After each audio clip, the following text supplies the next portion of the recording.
नमस्कार, हम ममता कर्ण अहाँ सबके स्वागत कर रहल छी।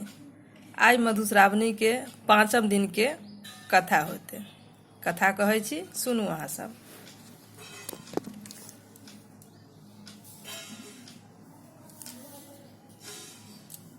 आइ महादेवक परिवारक कथा छनि। दक्ष यज्ञ में सती के प्राण त्यागलाक बाद दक्ष प्रजापति हिमालय रूप में अवतार लेलनि। हुनका क्रमशः 5 कन्या भेलखिन: उमा, पार्वती, गंगा, गौरी आ संध्या। एहि 5 कन्याक विवाह बेरा बेरी महादेव सँ भेलनि। आब उमा के कथा अछि।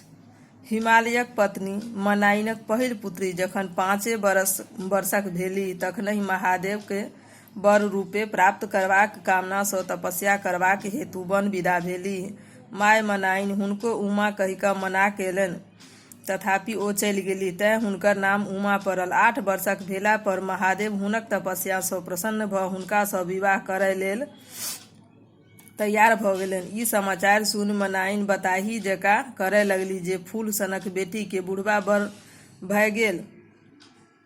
आब पार्वती के कथा अछि। हिमालयक दोसर बेटी पार्वती भेलथिन।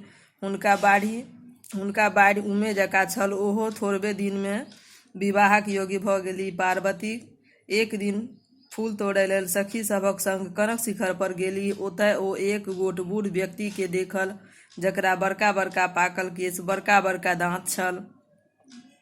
ओ बसहा पर चढ़ल डमरू बजबैत छल। पार्वती चिन्हि गेलीह जे ओ आन केओ नहि, साक्षात महादेव छथि।